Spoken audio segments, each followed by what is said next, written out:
Un jeune milliardaire entend une pauvre fille jouer une mélodie au violon dans une place bondée. C'est la même chanson qu'il chantait autrefois à sa fille disparue. Lorsqu'il lui demande où elle l'a apprise, la fillette répond. C'est ma maman qui me l'a apprise. Elle disait que c'était celle de mon papa. Il est bouleversé en découvrant la vérité. Avant de commencer l'histoire, n'oubliez pas de laisser un like et de vous abonner à la chaîne pour voir plus d'histoires comme celle-ci. Le claquement des talons de ses chaussures italiennes résonnait dans le couloir désert du Monarch Building. Il était presque 20 heures et tout le monde était parti. Tout le monde sauf lui. Graham desserra le nœud de sa cravate en attendant l'ascenseur. Dans le reflet des portes métalliques, il vit l'épuisement sur son visage. 42 ans, des cheveux gris aux tempes et des cernes sous les yeux qu'aucune fortune ne pouvait effacer. La réunion des actionnaires avait été particulièrement éprouvante ce jour-là. Chiffres, graphiques, projections, il maîtrisait tout cela avec brio. Le problème, c'étaient les gens.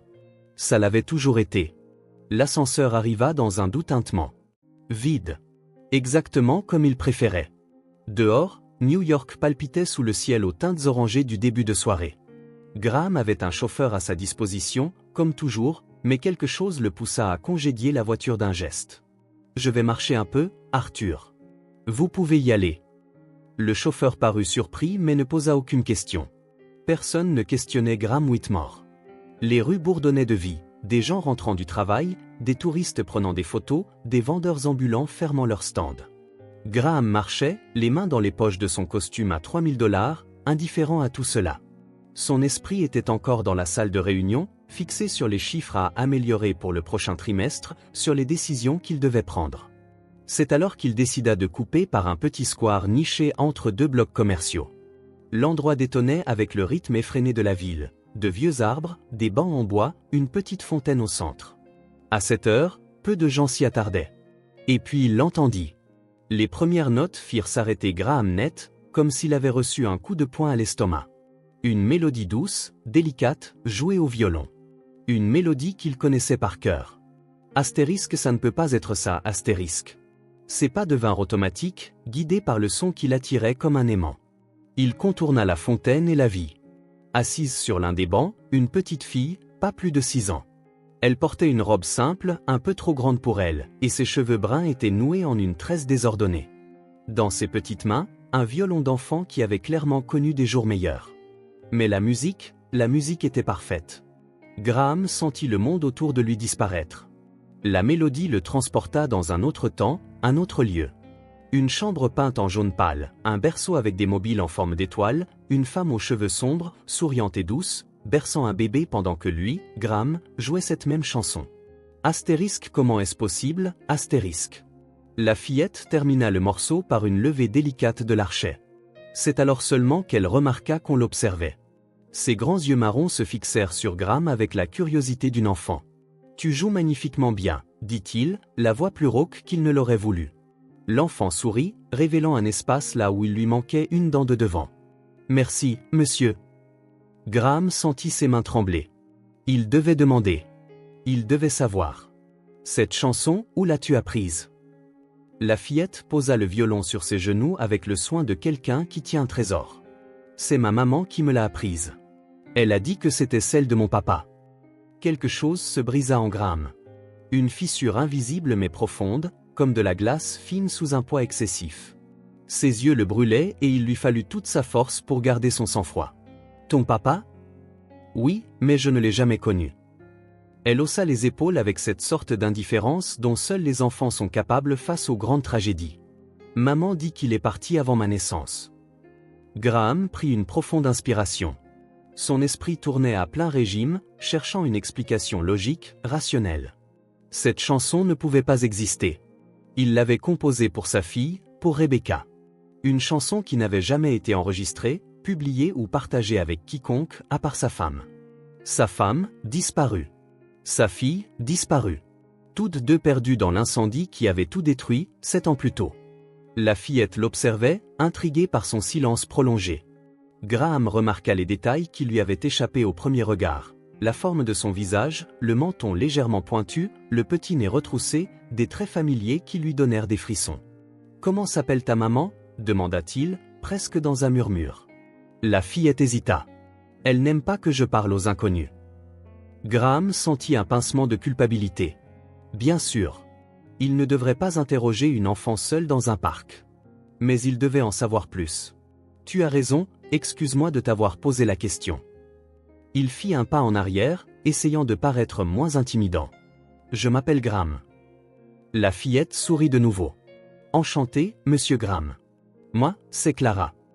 Clara. Le prénom frappa Graham comme une vague froide. Ce n'était pas le prénom de sa fille. Mais quelque chose chez cet enfant, dans cette musique. Un téléphone portable sonna. La fillette sortit vivement un vieil appareil de la poche de sa robe. Allô maman? Oui, je suis au parc. D'accord, j'arrive.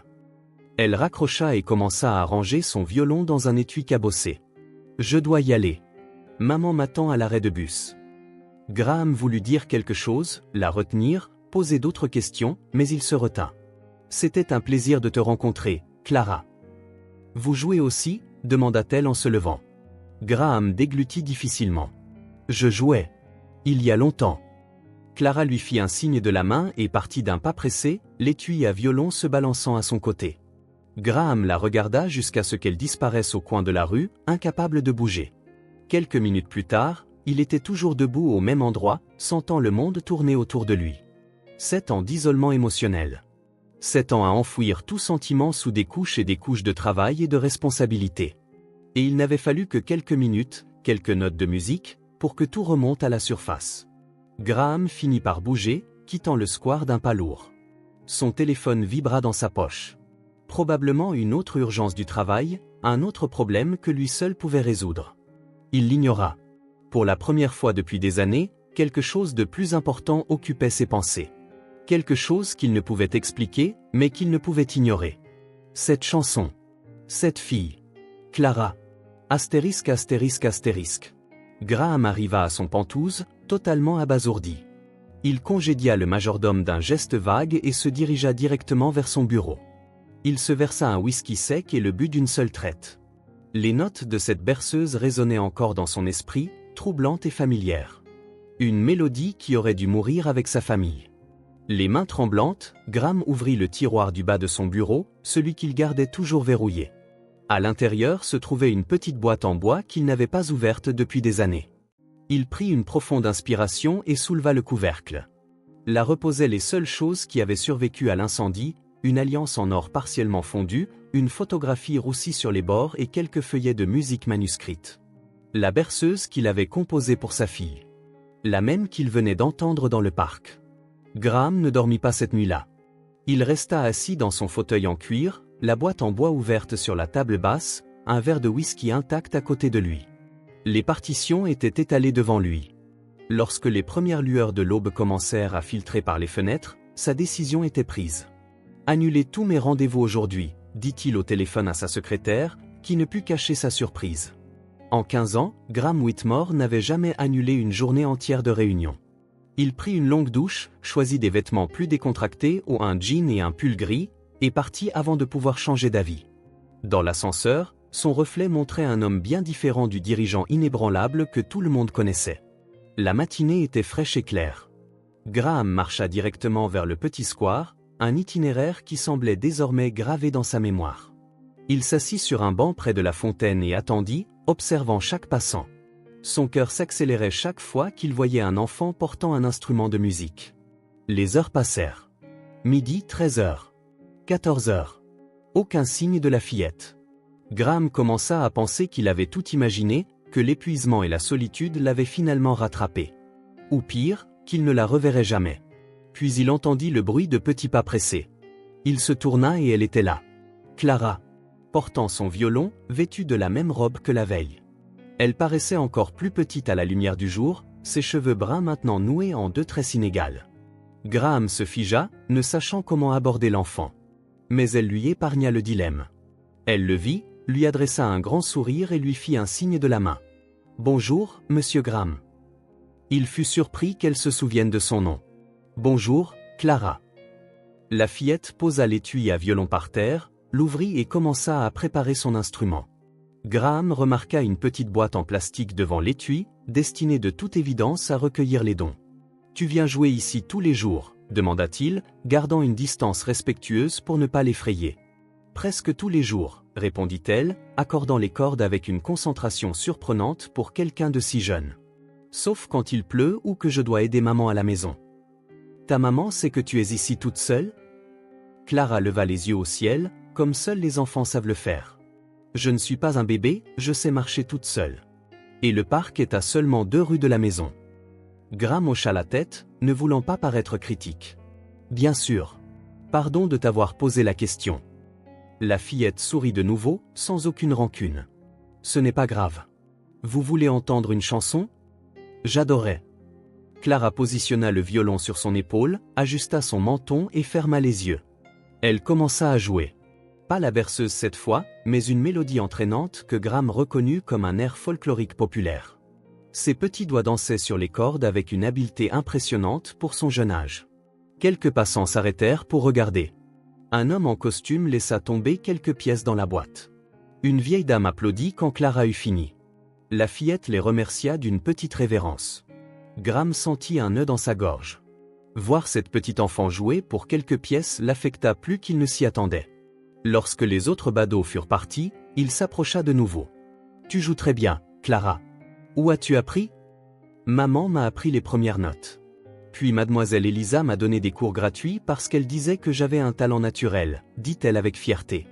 Mais maintenant, mademoiselle Elisa a déménagé, alors je m'entraîne toute seule. » Graham déglutit difficilement. « As-tu déjeuné aujourd'hui ?» Clara secoua la tête. « Pas encore. Mais je mangerai en rentrant. » Je pensais, commença-t-il, se sentant étrangement nerveux. Il y a un petit restaurant au coin de la rue. Si ta maman n'y voit pas d'inconvénient, je pourrais t'offrir à manger, pour te remercier pour la musique. La fillette l'étudia un instant, avec un sérieux qui semblait déplacé sur son visage enfantin. Maman dit que je ne dois rien accepter des inconnus. Ta maman a raison, répondit vivement Graham. C'était déplacé de ma part, je suis désolé. Clara fronça les sourcils, réfléchissant. Mais vous n'êtes pas vraiment un inconnu. Vous m'avez dit votre nom hier. Et vous avez l'air gentil. Elle réfléchit encore quelques secondes. Si on reste dans le restaurant où tout le monde peut nous voir, je pense que ça va. Maman dit toujours que je dois faire confiance à mon instinct. Graham ressentit un mélange de soulagement et d'admiration pour la sagesse de la petite fille. C'est une excellente règle. Et oui, nous resterons là où tout le monde pourra nous voir.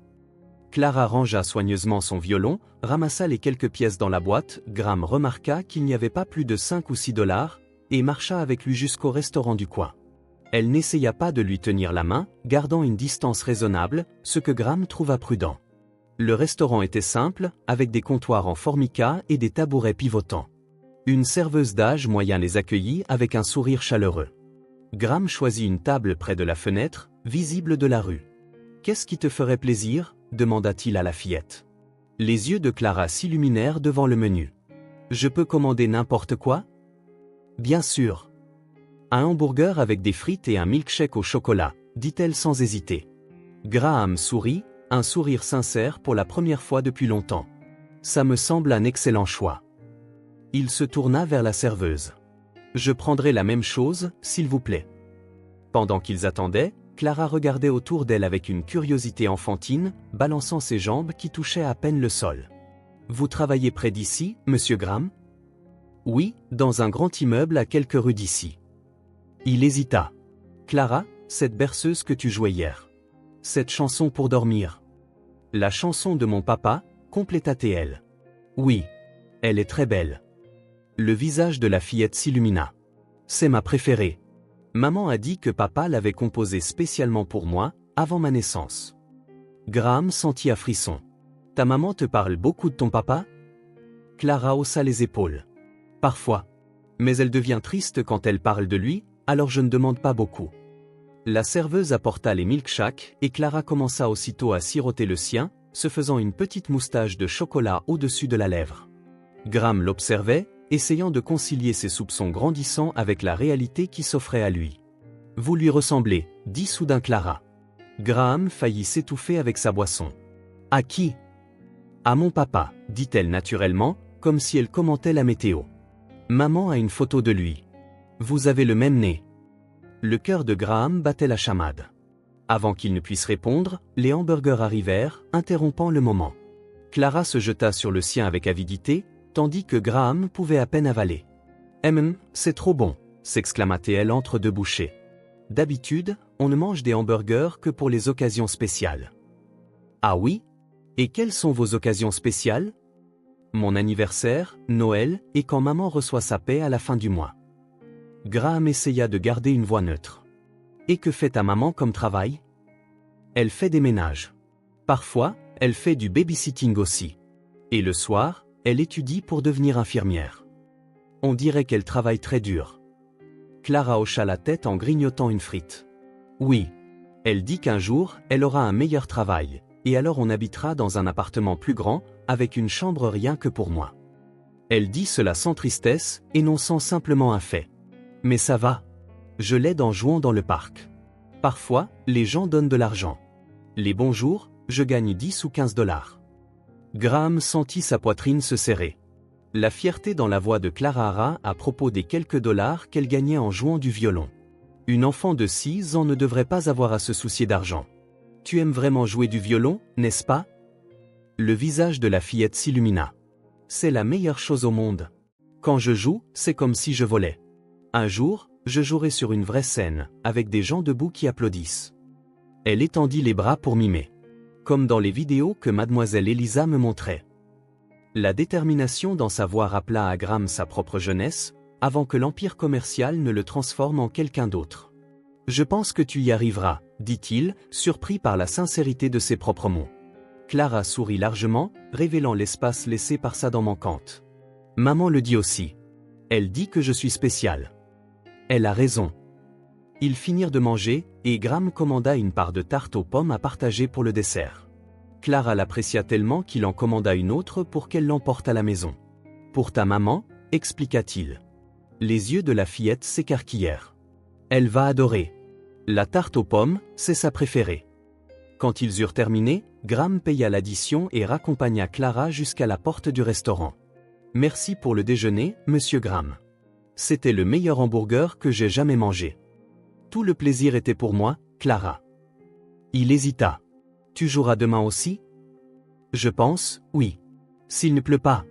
Elle regarda le ciel comme pour vérifier la météo du lendemain. Je dois y aller maintenant. Maman rentre à 16h et il faut que je sois là avant elle. Graham hocha la tête. Bien sûr. Fais attention sur le chemin. Je fais toujours attention. Elle lui adressa un dernier sourire et partit en hâte, équilibrant soigneusement l'étui à violon dans une main et la boîte de tarte dans l'autre. Graham la regarda jusqu'à ce qu'elle tourne au coin de la rue. Il resta là quelques minutes, digérant tout ce qui s'était passé. La ressemblance qu'elle avait mentionnée. La berceuse que lui seul connaissait. La correspondance d'âge parfaite, elle avait 6 ans, sa fille en aurait eu 7. Ça ne pouvait pas être une coïncidence. Mais ça ne pouvait pas non plus être réel. Il avait vu le rapport du médecin légiste. L'incendie. Les corps. L'enterrement. Graham retourna à son appartement, l'esprit en plein tumulte. Une fois à l'intérieur, il se dirigea directement vers son bureau privé et ouvrit le coffre-fort mural. Il en sortit un dossier épais et poussiéreux auquel il n'avait pas touché depuis des années. Sur la couverture, en lettres noires impersonnelles, rapport DE déclaration DE sinistre résidence Whitmore. Il s'assit dans son fauteuil et ouvrit le dossier. Les photos de la maison détruite avaient toujours le pouvoir de lui nouer l'estomac. Les rapports techniques des analyses indiquaient tous que l'incendie avait démarré dans la chambre du bébé, à cause d'un court-circuit électrique. Les flammes s'étaient propagées rapidement, consumant tout. Sa femme, Catherine, et la petite Rebecca n'avaient eu aucune chance. Graham tourna page après page, jusqu'à ce qu'il trouve ce qu'il cherchait, le rapport du médecin légiste. Il le lut avec une attention renouvelée, cherchant quelque chose qu'il aurait pu manquer, un détail oublié dans le brouillard du chagrin. Et puis il la trouva. Une phrase qu'il n'avait jamais remarquée auparavant, noyée dans le jargon technique, les restes du second corps, présumés être celui de l'enfant, étaient considérablement plus endommagés par le feu, rendant impossible une identification concluante par méthode visuelle ou dentaire. La confirmation a été faite uniquement par l'emplacement et le contexte. Graham lut et relut cette ligne, encore et encore. Astérisque uniquement par l'emplacement et le contexte, astérisque il n'y avait aucune mention de test ADN. Rien de concluant. Il ferma les yeux, sentant le monde tourner autour de lui. C'était de la folie de penser que sa fille puisse être en vie. Complètement irrationnel. Mais la chanson, le visage de Clara, son âge. Graham saisit le téléphone et composa un numéro qu'il n'avait pas utilisé depuis des années. Victor? C'est Graham Whitmore. J'ai besoin d'une faveur. C'est personnel et absolument confidentiel. Il marqua une pause. Oui, c'est urgent. Retrouve-moi dans 1 heure. Il raccrocha et regarda la photo partiellement brûlée qu'il avait sortie de la boîte en bois. On y voyait Catherine, souriante, tenant la petite Rebecca dans ses bras. L'image était endommagée, mais les yeux du bébé étaient visibles, grands, brillants et marrons. Exactement comme ceux de Clara. Astérisque astérisque astérisque. Le bar était presque vide, un endroit discret du centre-ville fréquenté principalement par des avocats et des cadres cherchant une pause du chaos corporatif. Graham arriva le premier et choisit une table au fond, où les chances d'être reconnu étaient minimes. Victor Delgado arriva 15 minutes plus tard, ponctuel comme toujours. Bien que 3 ans se soient écoulés depuis leur dernière collaboration, Victor n'avait pas beaucoup changé, toujours mince, avec des lunettes à monture fine et cet air d'efficacité tranquille. La seule nouveauté était ses tempes grisonnantes. « Monsieur Whitmore » dit Victor en tendant la main. « Graham, s'il te plaît. Je ne suis plus ton patron. » Ils se serrèrent la main et s'assirent. Un serveur apparut aussitôt et Graham commanda un whisky pour chacun. Alors, commença Victor après le départ du serveur. J'avoue avoir été surpris par ton appel. 3 ans sans contact, puis soudain, une faveur urgente. Graham faisait tourner son verre entre ses doigts, observant le liquide ambré. J'ai besoin de ta discrétion absolue, Victor. Ce que je vais te demander concerne des affaires personnelles que je veux garder privées. Naturellement. Graham prit une profonde inspiration. C'était la première fois qu'il partageait ses pensées sur Clara avec quelqu'un, et l'idée le rendait vulnérable d'une manière inhabituelle. Ça concerne l'incendie. Victor se tendit. En tant qu'assistant personnel de Graham à l'époque, il s'était occupé de toutes les questions pratiques après la tragédie, de l'organisation des funérailles à la gestion de la presse. Il savait à quel point ce sujet était douloureux. De quoi as-tu besoin exactement? Graham se pencha en avant. Je veux que tu réexamines tous les dossiers, rapports et documents relatifs à l'incendie. Chaque détail. Plus précisément, je m'intéresse à toute incohérence concernant l'identification des corps. Victor fronça les sourcils. C'était il y a 7 ans, Graham. L'affaire est classée.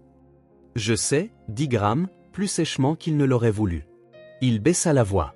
Fais juste ça pour moi, Victor. Paie qui de droit, utilise mon nom si nécessaire, mais reste discret. Victor étudia le visage de Graham pendant quelques secondes avant d'acquiescer.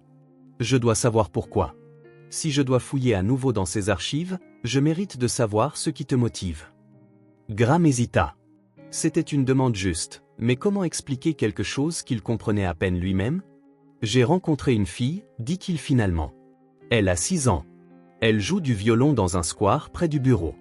Et elle jouait une chanson que j'ai composée. Une chanson qui n'a jamais été publiée ou partagée avec personne, à part Catherine. Graham déglutit difficilement. Une berceuse que j'ai écrite pour Rebecca. Victor pâlit. Graham, c'est impossible. C'est faux. Crois-moi, j'ai envisagé toutes ces possibilités. Mais il y a autre chose. L'âge correspond. Le physique, il y a des similarités, Victor. Et quand j'ai revu les rapports hier soir, j'ai remarqué quelque chose que je n'avais jamais vu avant. Le rapport du médecin légiste mentionne que le corps de l'enfant a été identifié uniquement par l'emplacement et le contexte. Il n'y a eu aucune confirmation concrète. Victor prit une gorgée de son whisky, assimilant l'information. Tu suggères que ta fille pourrait être en vie? Qu'elle aurait survécu à l'incendie? Je te demande d'enquêter sur les possibilités. C'est tout. Un lourd silence s'installa entre eux. Graham savait à quel point cela paraissait insensé. Un homme niant la réalité, s'accrochant à un espoir impossible après des années de deuil non résolu. Tu connaissais Catherine, dit Graham, brisant le silence. Tu sais à quel point elle était méticuleuse, soucieuse de la sécurité. La maison avait 5 détecteurs de fumée, des extincteurs à chaque étage, un plan d'évacuation que nous pratiquions régulièrement. Les accidents arrivent, Graham. Même aux plus prudents. Je sais. Crois-moi, j'ai passé 7 ans à accepter ça. Mais maintenant, Graham regarda Victor droit dans les yeux. J'ai besoin d'être certain. Certain à 100%. Victor soupira, cédant. Il me faudra quelques jours. Peut-être une semaine. Prends le temps qu'il te faut. Et Victor? Graham hésita. J'aimerais aussi que tu retrouves la trace de tous ceux qui travaillaient pour nous à l'époque. Surtout les employés de maison. Tu cherches quelqu'un en particulier? Pas encore. Je veux juste revisiter cette période, voir s'il y a un lien qui m'échappe. Victor hocha la tête et termina son whisky. Je commencerai demain. Je te tiendrai au courant. Mais uniquement par téléphone ou en personne. Rien par écrit. Merci. Graham sentit un poids s'enlever de ses épaules rien qu'en partageant ce fardeau. Ça compte beaucoup. Astérisque astérisque astérisque. 3 jours plus tard, Graham ouvrit la porte de son appartement pour trouver Victor, tenant un mince dossier. Son expression était grave, ce qui serra le cœur de Graham. J'ai trouvé quelque chose, dit Victor sans préambule en entrant. Graham le conduisit à son bureau, fermant la porte derrière eux. Victor ouvrit le dossier sur le bureau, révélant des copies de documents marqués « confidentiels ». J'ai dû faire jouer quelques relations au commissariat, expliqua-t-il, et payer pour certaines informations aux archives de l'hôpital. Et Victor désigna un document. Voici le rapport complet du médecin légiste. Pas la version incomplète que tu as reçue. Il confirme tes soupçons. Le corps retrouvé dans la chambre du bébé était si endommagé que l'identification visuelle était impossible. Graham sentit sa gorge s'assécher. Et l'ADN? C'est là que ça devient étrange. Victor prit un autre document. 3 tests ont été demandés. Mais un seul a été complété, celui de Catherine. Les 2 autres n'ont jamais abouti à des résultats concluants. Comment est-ce possible? Échantillon compromis par le feu, apparemment. Mais Victor marqua une pause significative. J'ai parlé à l'un des techniciens de laboratoire qui y travaillait à l'époque. Il se souvenait de l'affaire, disait qu'elle était problématique. Quand j'ai insisté, il a mentionné qu'il y avait eu des pressions pour clore rapidement l'enquête. Des pressions? De qui? Il ne savait pas, ou n'a pas voulu dire. Mais il a mentionné que quelqu'un de la famille Whitmore appelait constamment pour exiger des réponses. Graham fronça les sourcils. Je n'ai jamais appelé personne. Je pouvais à peine fonctionner à cette époque. Exactement. Victor ajusta ses lunettes. Alors, j'ai demandé la liste des employés que tu voulais. J'ai recoupé les noms avec les registres actuels et j'ai trouvé quelque chose d'intéressant. Il prit un autre document. Amelia Morgan. La nounou que Catherine avait engagée juste un mois avant l'incendie. Elle n'était pas à la maison cette nuit-là, c'était son soir de congé. Et elle s'est volatilisée après l'incendie. Jamais revenue chercher ses affaires ou son dernier salaire. Graham essaya de se souvenir de cette femme, mais son visage n'était qu'un vague souvenir. Tu penses que ça signifie quelque chose? Je ne sais pas. Mais c'est une coïncidence intrigante, n'est-ce pas? Une nounou nouvellement embauchée qui disparaît juste après l'incendie, sans laisser de traces. Graham sentit un frisson glacial lui parcourir l'échine. Tu as retrouvé sa trace? Pas encore. Mais j'ai quelques pistes. C'était une immigrée, ce qui complique les choses. Peu de documents officiels. Graham sortit une photo de Clara qu'il avait prise discrètement avec son téléphone dans le parc. Il la montra à Victor. C'est la fille. Clara. Victor étudia l'image un long moment. Elle ressemble effectivement à Catherine, dit-il finalement à voix basse. Surtout les yeux. Oui, murmura Graham. Victor lui rendit la photo. Graham, tu dois comprendre les implications de ce que tu suggères. Si ta théorie est juste, cela signifie que quelqu'un a sorti ta fille de la maison cette nuit-là, avant ou pendant l'incendie. Ce ne serait pas juste une erreur administrative. Ce serait un enlèvement. Ou un sauvetage, contre Graham. Et si quelqu'un l'avait sortie pour la sauver et ne l'avait jamais rendue? Jamais informé les autorités? C'est un crime, quelle que soit l'intention initiale. Graham savait que Victor avait raison, mais il ne parvenait pas à ressentir de la colère. Pas encore.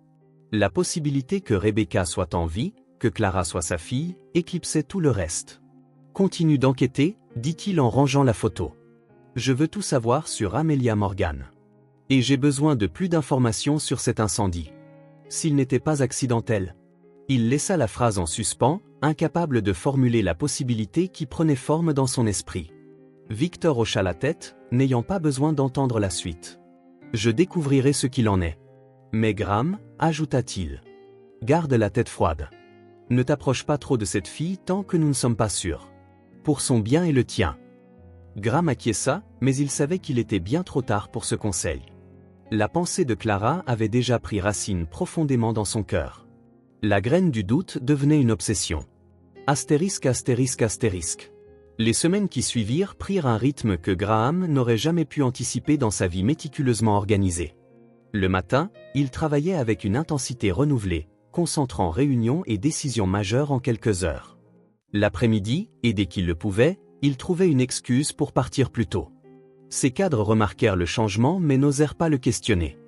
Graham Whitmore expliquait rarement ses actions, et l'entreprise continuait de prospérer sous sa direction. S'il quittait désormais le bureau à 15 heures quelques fois par semaine, il devait y avoir une bonne raison.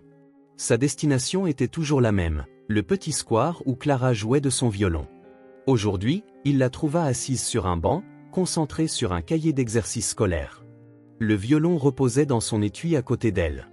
Graham s'approcha lentement, déjà familier de la routine. « Des maths ?» demanda-t-il en s'asseyant à une distance respectueuse.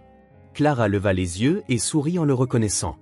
Au fil des semaines, leur rencontre était devenue plus fréquente, presque une amitié. « Les multiplications » répondit-elle en plissant le nez. « C'est plus difficile que les additions. » Graham hocha la tête sérieusement. « J'ai toujours trouvé les multiplications compliquées aussi. »« Menteur !» s'exclama Clara en riant. « Les adultes connaissent toutes les tables. »« Ce n'est pas vrai. J'utilise encore une calculatrice pour les problèmes difficiles. » Clara parut considérer cela comme une révélation extraordinaire.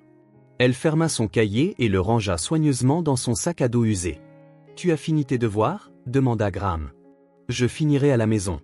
Maintenant, je veux jouer un peu. » Elle sortit le violon de son étui avec son soin habituel. « J'ai appris une nouvelle chanson. Tu veux l'entendre ?»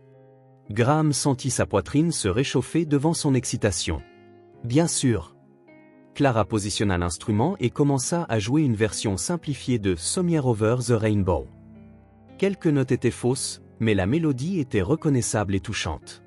Graham regardait ses petits doigts bouger sur les cordes, la concentration sur son visage, pensant à tous les cours de musique que Rebecca aurait eus, à toutes les représentations scolaires qu'il n'avait jamais pu voir. Quand Clara eut fini, il applaudit chaleureusement.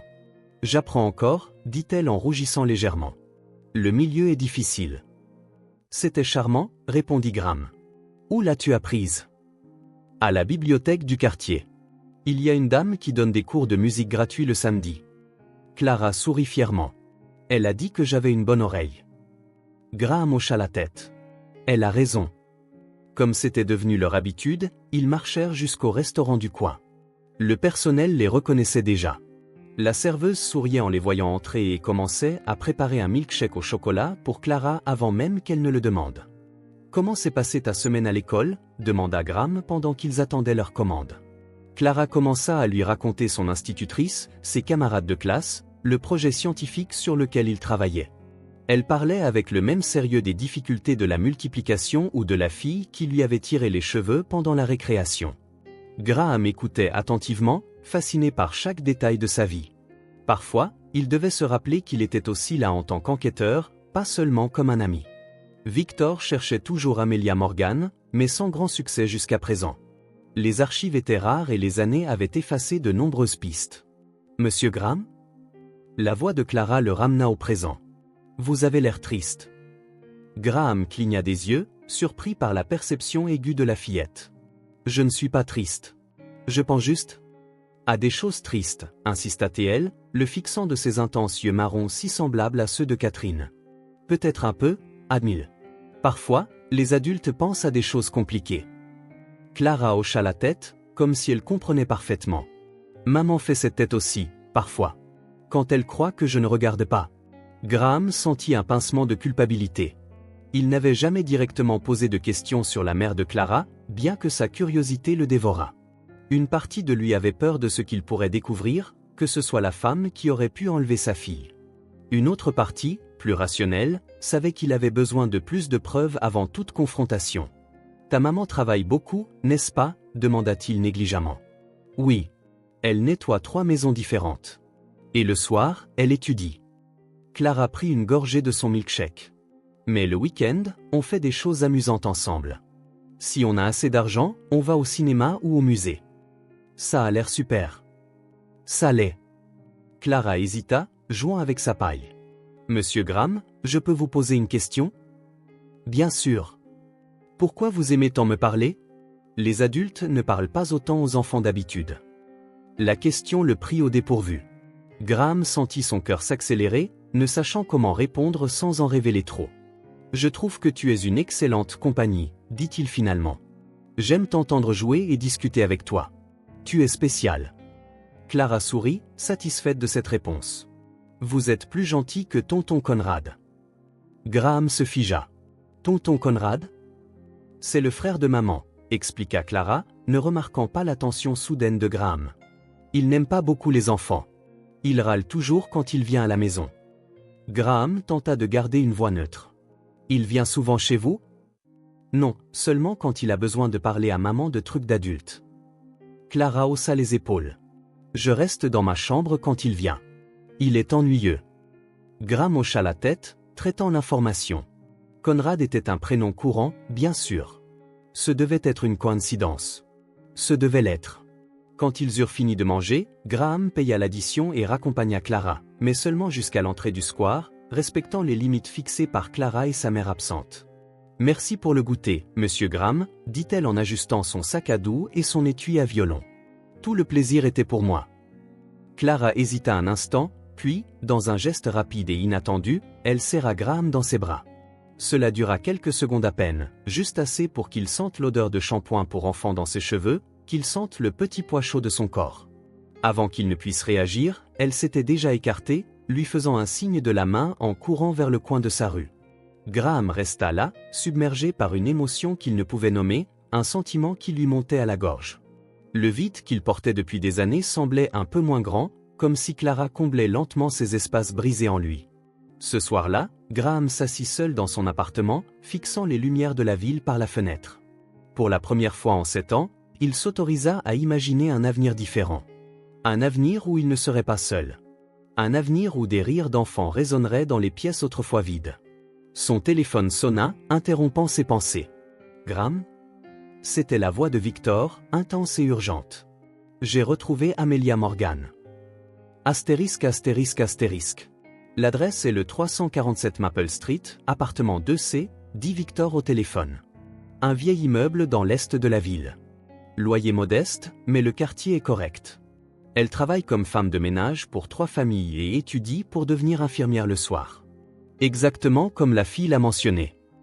Graham serra le téléphone, fixant le bout de papier où il avait noté l'adresse. Tu es sûr que c'est elle? Absolument. Amelia Morgan, 36 ans. Engagée par ta femme un mois avant l'incendie. Travaillait 3 jours par semaine comme nounou. Après l'incendie, elle a disparu, a déménagé dans une autre ville pendant 2 ans, puis est revenue avec une jeune fille. Les dates correspondent, Graham. Et la connexion avec Conrad. Victor hésita. Aucune preuve concrète pour l'instant. Juste des coïncidences. Mais j'ai découvert qu'après l'incendie, une somme importante a été retirée du compte personnel de ton frère. 50 000 $. En liquide. Graham ferma les yeux, absorbant l'information. Merci, Victor. Je m'en occupe maintenant. Graham, dit Victor, inquiet. Tu veux que je vienne avec toi? Ça pourrait être compliqué. Non. Je dois faire ça seul. Il termina l'appel avant que Victor ne puisse argumenter. Pendant plusieurs minutes, il resta immobile, regardant l'adresse écrite sur le papier. Tant de questions tourbillonnaient dans son esprit, tant d'émotions contradictoires. Colère, espoir, peur, culpabilité. Après 7 ans à croire sa famille morte, après 7 ans à enfouir ses émotions sous des couches de travail et d'isolement, la possibilité que sa fille soit en vie le laissait abasourdi. Il attrapa ses clés de voiture et partit sans prévenir personne. L'immeuble de Maple Street était exactement comme Victor l'avait décrit, vieux mais bien entretenu. Il y avait des plantes en pot près de l'entrée et des rideaux colorés aux fenêtres. Un endroit modeste, mais qui conservait une certaine dignité. Graham se gara de l'autre côté de la rue et passa près d'une demi-heure à observer l'entrée. Il vit des résidents entrer et sortir, un couple âgé, une femme avec des provisions, un adolescent avec des écouteurs.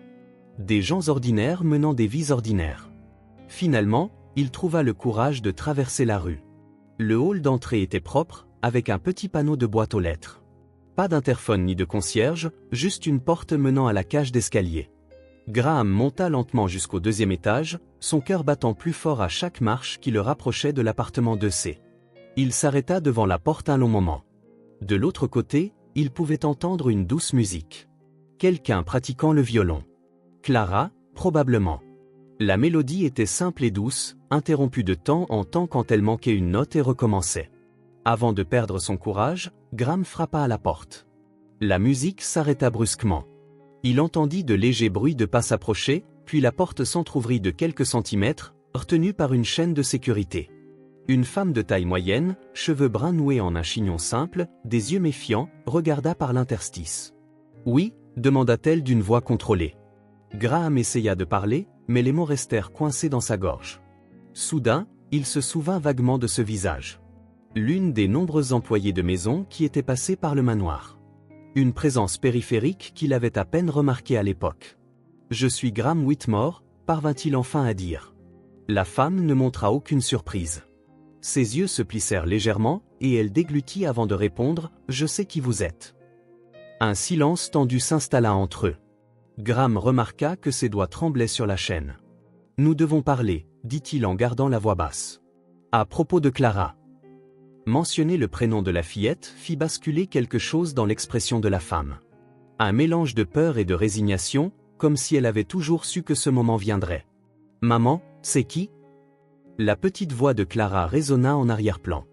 Amelia Morgan prit une profonde inspiration et tourna la tête. « Juste quelqu'un qui rend visite, chérie. Continue ta musique. Je vais parler ici dans le couloir un instant. » Elle referma la porte, et Graham entendit la chaîne être retirée. Quand la porte se rouvrit, Amelia sortit dans le couloir, la refermant derrière elle. « Comment m'avez-vous trouvé ?» demanda-t-elle en croisant les bras, sur la défensive. « Est-ce que ça importe ?»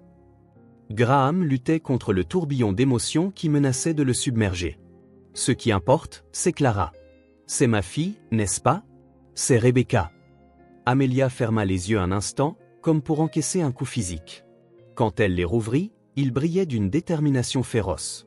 « Pas ici, dit-elle. Il y a un café au bout de la rue. Nous pouvons y parler. Voulez-vous que je dise à Clara que je sors ?» Graham hocha la tête, se sentant étrangement déconnecté de son propre corps, comme s'il observait la scène de l'extérieur, comme si rien de tout cela n'était réel. 5 minutes plus tard, ils marchaient côte à côte sur le trottoir, gardant une distance prudente l'un de l'autre. Aucun ne parla jusqu'à ce qu'ils arrivent au petit café, presque vide à cette heure. Ils s'assirent à une table au fond. Graham commanda du café pour eux deux, plus par habitude que par envie. « Elle ne sait pas », dit Amelia après le départ de la serveuse. Clara ne sait rien.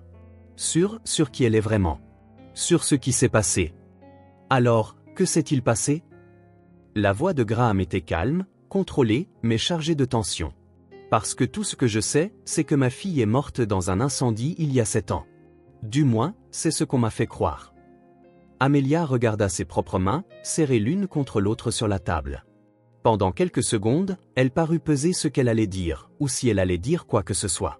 Je n'ai jamais eu l'intention. Je n'ai jamais rien planifié de tout ça, commença-t-elle enfin. J'étais juste la nounou, engagée quelques semaines auparavant. Votre femme, Catherine, était gentille avec moi. Le bébé, Rebecca, était une enfant adorable, facile à garder. Graham sentit un nœud dans sa gorge en entendant les noms de sa femme et de sa fille prononcés si naturellement après tant d'années de silence. Cette nuit-là, continua Amelia, je ne travaillais pas. C'était mon soir de congé. Elle prit une profonde inspiration. Je vivais dans un petit appartement à quelques rues de chez vous. Il était tard, presque minuit, et j'étais réveillé, en train d'étudier. J'ai entendu une voiture s'arrêter dehors, près de la ruelle. De ma fenêtre, j'ai vu un homme en sortir précipitamment. Il portait quelque chose dans ses bras. Amelia fit une pause lorsque la serveuse apporta leur café. Elle attendit qu'elle soit repartie. J'ai trouvé ça étrange. Les gens ne s'arrêtaient pas habituellement dans cette ruelle, surtout à cette heure-là. Puis j'ai vu l'homme poser ce qu'il portait par terre, regarder nerveusement autour de lui et courir vers la voiture. Il est parti à toute vitesse. Graham écoutait avec une tension croissante, son corps rigide. Quelque chose m'a dit que je devais vérifier. Je suis descendu et je me suis dirigé vers la ruelle. Et là, les yeux d'Amelia s'emplirent de larmes. Il y avait un bébé, enveloppé dans une couverture bleue avec des étoiles brodées, qui pleurait doucement. Le cœur de Graham s'arrêta. Il reconnaissait cette couverture. C'était un cadeau de sa mère à la naissance de Rebecca. Je l'ai prise dans mes bras, continua Amelia. Elle s'est arrêtée de pleurer aussitôt, comme si elle me reconnaissait. Et je l'ai reconnue. C'était Rebecca, la fille des Whitmore. Et vous n'avez pas appelé la police ? La voix de Graham sortit plus dure qu'il ne l'avait voulu. Vous ne m'avez pas contacté ? Amelia secoua la tête. J'étais confuse, effrayée. Il était tard dans la nuit. J'étais une immigrée avec un visa temporaire, et je venais de trouver le bébé de la famille pour laquelle je travaillais, abandonné dans une ruelle. Je l'ai ramené chez moi, essayant de comprendre ce qui se passait. J'ai pensé appeler le manoir, pour voir si tout allait bien. Elle prit une gorgée de café, ses mains tremblant toujours. Avant que je puisse décider quoi faire, je me suis endormie en la tenant dans mes bras. Le lendemain matin, je me suis réveillée avec les nouvelles de l'incendie. Partout. Le manoir Whitmore détruit. Votre femme et votre fille, disparues. Et c'est là que j'ai réalisé. Réalisé quoi ? Pressa Graham. L'homme que j'avais vu déposer le bébé. Je l'avais déjà vu. Au manoir. C'était votre frère. Conrad. Il venait parfois. Je l'ai reconnu. Graham sentit le sol se dérober sous ses pieds. Conrad. Son frère. Conrad avait sorti sa fille de la maison avant l'incendie ? Amelia hocha lentement la tête. J'ai compris que quelque chose de terrible s'était produit. Que, d'une manière ou d'une autre, Conrad était impliqué. J'étais terrifié. Si je me présentais avec Rebecca, qui m'aurait cru ? Je n'étais qu'une nounou immigrée nouvellement engagée, face au frère d'un homme puissant. Alors vous avez fui, dit Graham, la voix pleine d'accusation. J'ai fui pour la protéger, rétorqua Amelia, sa voix soudain ferme. À ce moment-là, je ne savais pas ce qui se passait, mais mon instinct me disait que l'enfant était en danger. Si Conrad l'a sorti de la maison avant l'incendie, il a peut-être tout planifié, termina Graham, la réalisation s'abattant sur lui comme un poids. L'incendie. La mort de Catherine. Tout. Un lourd silence tomba entre eux. Graham sentit une fureur grandissante, non seulement envers Conrad, mais aussi envers Amelia. Vous auriez pu me contacter plus tard, dit-il finalement. Quand vous avez réalisé que je n'étais pas impliqué. Quand les choses se sont calmées. Et ensuite ? Remettre l'enfant que j'élevais déjà comme la mienne à un homme que je connaissais à peine ? Les yeux d'Amelia brillaient de défi. D'ailleurs, comment pouvais-je être sûr que vous n'étiez pas impliqué ? Comment savoir à qui faire confiance ? C'était la parole d'une immigrée contre l'une des familles les plus puissantes du pays. Graham passa une main sur son visage, essayant de tout assimiler. Alors vous l'avez renommée. Clara. Oui. J'ai déménagé dans une autre ville. J'ai recommencé à zéro. Je l'ai élevée du mieux que j'ai pu. Seul. Pourquoi être revenu ? Demanda Graham. Pourquoi risquer de revenir dans la même ville, sachant que vous pourriez me croiser ? Amelia soupira. Le programme d'infirmière ici est bon et offre des bourses. Clara avait besoin d'une meilleure école. Et honnêtement, une partie de moi pensait qu'elle méritait de connaître la vérité un jour. Peut-être. Elle hésita. Peut-être que c'était le destin.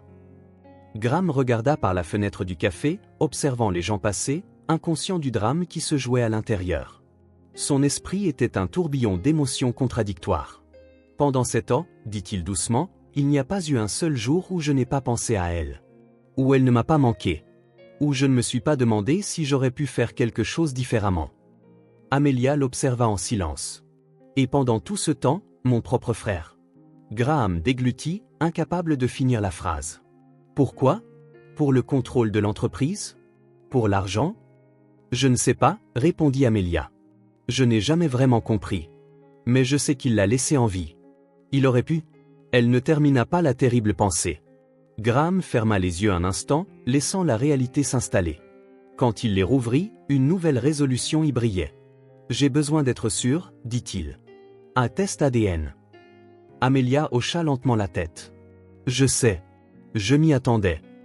Et ensuite, demanda Graham, sa voix trahissant le tumulte intérieur. Qu'est-ce qui se passe après ça, Amelia ? Elle redressa les épaules, à la fois défensive et maternelle. Clara est ma fille. Je l'ai élevée. Je me suis occupé d'elle quand elle était malade, je lui ai tenu la main le premier jour d'école, je lui ai appris à jouer du violon. Chaque souvenir qu'elle a, chaque moment important de sa vie, j'étais là. Graham ressentit une pointe de douleur et d'envie. Tous ces moments perdus, toutes ces premières fois qu'il n'avait jamais vues. Mais c'est aussi ma fille, dit-il, la voix étranglée par l'émotion. Mon sang. La seule famille qu'il me reste. Ils se regardèrent un long moment, deux adultes liés par l'enfant qu'ils aimaient tous les deux, de manière différente mais tout aussi intense. Je ne vais pas vous l'enlever, dit finalement Graham. Cela ne ferait que la blesser. Mais je veux faire partie de sa vie. Je veux apprendre à la connaître, vraiment. Pas seulement comme l'inconnu qui lui offre le déjeuner au parc. Amelia étudia son visage, cherchant le moindre signe de tromperie ou de manipulation. Au bout d'un moment, ses épaules se détendirent légèrement. Clara aura besoin de temps, dit-elle. Il faudra lui dire, progressivement. Quand elle sera prête. Je ne peux pas simplement lui annoncer que l'homme qu'elle a rencontré au parc est son père biologique. Je comprends, acquiesça Graham, ressentant à la fois déception et soulagement. Nous ferons à votre manière. À son rythme. Le silence retomba, mais il semblait moins tendu, plus contemplatif. Vous l'avez bien élevée, dit finalement Graham. Elle est incroyable. Un petit sourire effleura les lèvres d'Amelia, le premier depuis qu'ils avaient commencé à parler. Oui, elle l'est. Intelligente, talentueuse, gentille. La gorge de Graham se serra. Catherine aurait été fière. La mention de Catherine fit monter les larmes aux yeux d'Amelia. C'était une bonne personne. Gentille avec moi, alors que beaucoup d'employeurs ne l'étaient pas. Graham hocha la tête, sentant le poids de la perte de Catherine ressurgir. Il s'était tant concentré sur la perte de Rebecca qu'il n'avait peut-être jamais vraiment fait le deuil de sa femme. « Et Conrad » demanda Amelia, le ramenant au présent. « Qu'allez-vous faire » Le visage de Graham se durcit. « D'abord, je vais confirmer que Clara est bien Rebecca. Ensuite, il laissa la phrase en suspens, mais la détermination dans ses yeux disait tout. Amelia l'étudia un instant. « Quelle que soit votre décision, tenez Clara à l'écart. Elle a déjà assez souffert, même sans le savoir. »« Je suis d'accord, » dit Graham. Il hésita avant de poser sa prochaine question. « Quand pourrais-je la revoir ? Comment commençons-nous cela ?» Amelia réfléchit. « Peut-être que vous pourriez venir dîner demain soir ? En ami. Un premier pas. » Graham sentit un nœud dans sa gorge. « J'aimerais beaucoup. » Ils finirent leur café en silence. En sortant, Graham réalisa que malgré la colère qu'il ressentait toujours d'avoir été tenu éloigné de sa fille pendant toutes ces années, il éprouvait aussi une étrange gratitude envers Amelia, pour s'être occupé d'elle, l'avoir aimée et protégée quand lui ne le pouvait pas. Lorsqu'ils se séparèrent sur le trottoir devant l'immeuble, Graham lui tendit la main. Amelia hésita un instant avant de la serrer. « À demain, dit-elle. »« À demain, répondit-il en la regardant rentrer dans l'immeuble. Graham resta là quelques minutes, levant les yeux vers les fenêtres du deuxième étage. Quelque part à l'intérieur, sa fille pratiquait le violon, inconsciente de la tempête qui se préparait autour d'elle. Une fille qu'il croyait avoir perdue. Une vie qu'il pensait terminée. Et un frère dont il n'avait jamais soupçonné la trahison. Pour la première fois depuis des années, Graham Whitmore pleura. Astérisque astérisque astérisque.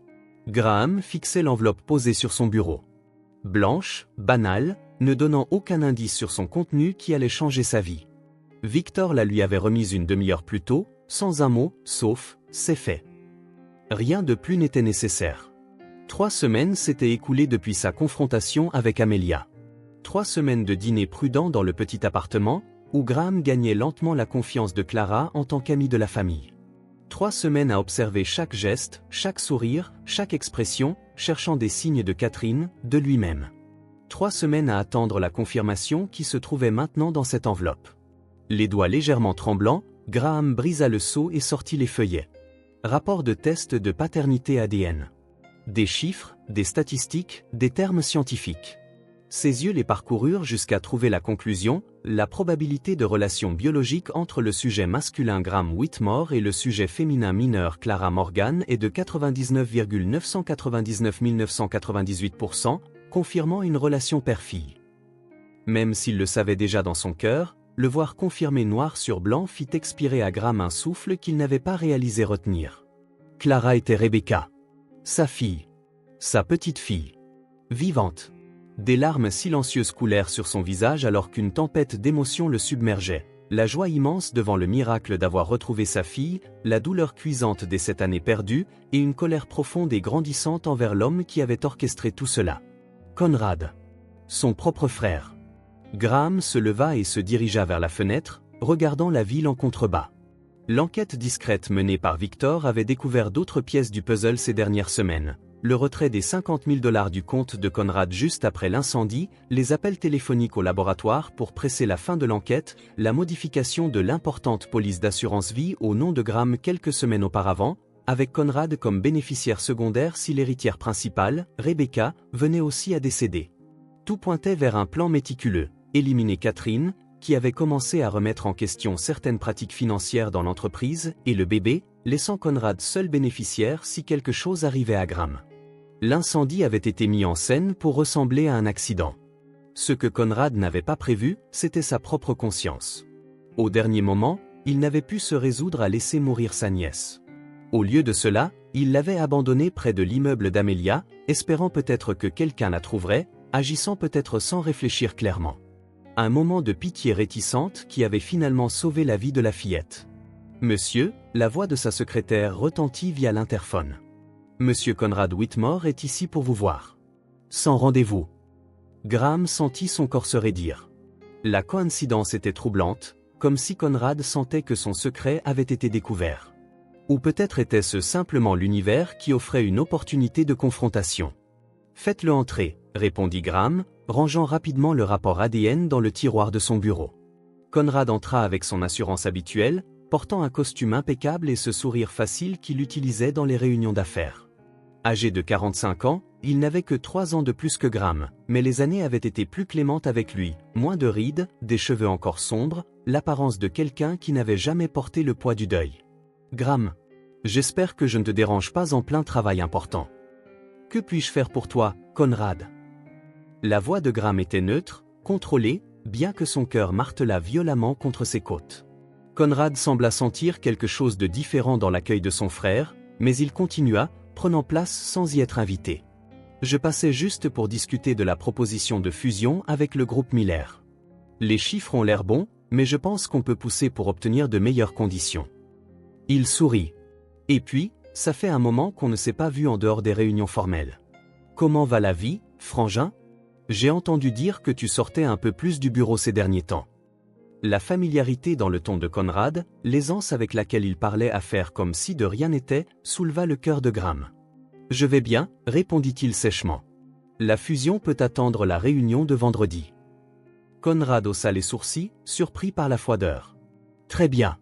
Je pensais juste qu'on pourrait prendre un peu d'avance. » Il pencha la tête, étudiant Graham. « Tu as l'air différent. Quelque chose s'est passé ?» Graham fixa l'homme en face de lui. Son frère. Celui avec qui il avait grandi, partageait des souvenirs d'enfance. Celui en qui il avait eu confiance toute sa vie. Comment Conrad pouvait-il le regarder dans les yeux après ce qu'il avait fait ? Pourquoi l'as-tu fait ? La question lui échappa avant qu'il ne puisse la retenir, basse et pleine d'une émotion contenue. Fait quoi ? Conrad parut sincèrement confus. Graham lutta pour maintenir son calme. L'entreprise ? C'était si important ? Papa avait toujours dit que je prendrais la présidence, même si tu étais l'aîné. Ça te rongeait tant que ça ? La confusion de Conrad fit place à la prudence. De quoi parles-tu, Graham ? L'incendie, dit Graham, chaque mot lourd comme du plomb. Catherine. Rebecca. Le visage de Conrad se vida instantanément de sa couleur. Une seconde à peine, la panique traversa ses traits avant que son expression ne se ferme complètement. Mais c'était suffisant. La confirmation la plus claire dont Graham avait besoin. « Je ne sais pas de quoi tu parles », se reprit Conrad, mais sa voix manquait de son assurance habituelle. L'incendie était une terrible tragédie. Tu sais à quel point j'ai souffert aussi, de perdre Catherine et la petite Becca. Entendre le surnom de sa fille, utilisé affectueusement par l'homme qui avait tenté de la tuer, fut trop pour Graham. Il se leva brusquement, les mains appuyées sur le bureau. « N'ose pas prononcer son nom », siffla-t-il en se penchant en avant. Pas quand tu l'as laissé dans une ruelle sombre, enveloppé dans sa couverture, après avoir tué ma femme. Conrad se leva aussi, maintenant clairement paniqué. Tu as perdu la tête. Je ne vais pas rester ici à écouter ces accusations ridicules. Elle est vivante, lança Graham, jetant les mots comme un défi. Rebecca est vivante, Conrad. L'enfant que tu as abandonné a survécu. L'impact de ces mots frappa Conrad comme un coup physique. Il chancela légèrement, s'agrippant à la chaise pour se soutenir. Son visage n'était plus qu'un masque de terreur pure. « C'est impossible », murmura-t-il. « Tu bluffes. Le test ADN est arrivé aujourd'hui. J'ai la preuve de l'argent que tu as retiré après l'incendie. Des appels que tu as passés au laboratoire de police scientifique. Des changements dans la police d'assurance. » Graham parlait avec une froideur qu'il ne se connaissait pas. « C'est fini, Conrad. » Le silence qui suivit était épais, alourdi par cette année de mensonges et de trahison. Conrad semblait avoir vieilli de 10 ans en quelques minutes, son visage marqué par le fardeau de la vérité exposée. « Qu'est-ce que tu vas faire ?» demanda-t-il finalement, la voix à peine plus haute qu'un murmure. Graham considéra cet homme. Son frère. L'oncle de sa fille. Le meurtrier de sa femme. La haine qu'il avait ressentie ces derniers jours brûlait toujours comme une braise, mais il y avait aussi autre chose. De la pitié. De la pitié pour quelqu'un de si consumé par l'envie qu'il avait tout détruit autour de lui. « Je vais protéger ma fille », répondit-il simplement. « Elle a assez souffert. »« Graham, s'il te plaît. » Conrad fit un pas vers lui, suppliant. « On peut régler ça entre nous. C'était une erreur terrible, je n'ai jamais. » « Sors », le coupa Graham, sa voix dangereusement calme. « Sors maintenant, Conrad. Avant que j'oublie que je t'ai un jour appelé mon frère. » Conrad hésita, comme s'il voulait dire autre chose, mais le regard inflexible dans les yeux de Graham l'en dissuada. Sans un mot de plus, il se tourna et quitta le bureau, les épaules voûtées comme un homme beaucoup plus âgé. Quand la porte se referma, Graham s'affaissa dans son fauteuil, épuisé. La vérité était révélée, maintenant, brute et indéniable. Son propre frère avait détruit sa famille par cupidité, jalousie, ressentiment. La douleur de cette trahison était presque aussi profonde que la douleur de la perte qu'il avait portée pendant 7 ans. Pourtant, au milieu de l'obscurité de cette révélation, brillait une vérité radieuse. Clara. Rebecca. Sa fille était vivante. Elle grandissait, apprenait, jouait du violon dans un petit square. Graham décrocha le téléphone et composa le numéro d'Amelia. « Le test est positif », dit-il quand elle répondit. « Comme nous le savions déjà. » Il y eut un moment de silence à l'autre bout du fil, avant qu'Amelia ne réponde, la voix tendue par une émotion contenue. « Alors, maintenant ?»« Maintenant, on protège Clara », dit Graham, regardant la photo de la petite fille sur son bureau, un cliché discret pris lors d'un de leurs récents dîners. « Et on commence à construire quelque chose de nouveau. Ensemble. » La vérité était confirmée. Et aussi douloureuse qu'elle soit, aussi destructrice pour les fondations de tout ce en quoi il croyait, Graham savait qu'il ne pouvait plus l'ignorer. Il était temps d'aller de l'avant. Pour Clara. Pour Rebecca. Pour sa fille. Astérisque, astérisque, astérisque. 3 jours après la confrontation dans son bureau, Graham conduisait silencieusement à travers les rues bordées d'arbres de Westview, le quartier exclusif où vivait Conrad. Ironiquement, c'était un prêt généreux de Graham, des années auparavant, qui avait aidé son frère à acheter cette propriété. À côté de lui, sur le siège passager, se trouvait une pochette en cuir contenant des documents soigneusement organisés, les résultats des enquêtes de Victor, le test ADN, les preuves financières, le tout méticuleusement compilé. Graham n'avait pas l'intention de tout utiliser aujourd'hui, du moins pas encore. C'était son armure, sa sauvegarde, le rappel de la raison de sa présence ici. La maison de Conrad apparut au bout de la route, imposante, moderne, avec de grandes baies vitrées et un jardin impeccable. Un symbole de statut, comme tout dans sa vie. Graham se gara dans l'allée circulaire, ignorant le déjà-vu. Il était venu ici pour des dîners de famille, des fêtes de fin d'année, des célébrations d'entreprise, des moments où les sourires dissimulaient les secrets maintenant révélés. Il prit une profonde inspiration avant de sortir de la voiture. Ce serait probablement la dernière fois qu'il mettrait les pieds dans cette maison. La porte fut ouverte non pas par Conrad, mais par Jennifer, sa femme. Une femme élégante aux cheveux blonds et au sourire étudié, que Graham avait toujours trouvée trop distante pour être sincère. « Graham ?» Elle parut sincèrement surprise. « Conrad ne m'avait pas dit que tu venais. »« Il ne le sait pas, » répondit simplement Graham. « J'ai besoin de lui parler. C'est important. » Jennifer hésita, et Graham vit une lueur d'inquiétude traverser son visage. Conrad avait dû dire quelque chose de la confrontation au bureau, peut-être une version édulcorée des événements. « Il est dans le bureau, dit-elle finalement en s'écartant. Tu connais le chemin. Graham hocha la tête et entra, refusant l'offre d'un café ou d'une boisson. Il traversa le vaste salon, jetant un regard distrait aux photos de famille sur les murs. Conrad et Jennifer avec leurs 2 filles adolescentes sur des plages exotiques, menant une vie soigneusement mise en scène. Sans frapper, il ouvrit la porte du bureau de Conrad. Son frère était assis derrière un bureau en acajou, vêtu de vêtements décontractés, chose inhabituelle pour un homme que Graham voyait rarement sans costume. Il avait l'air fatigué, des cernes sous les yeux. En voyant Graham, il se figea, comme un animal acculé. « Nous devons parler », dit Graham en refermant la porte derrière lui. Conrad se redressa sur sa chaise, essayant de retrouver son calme habituel. « Il n'y a plus rien à dire.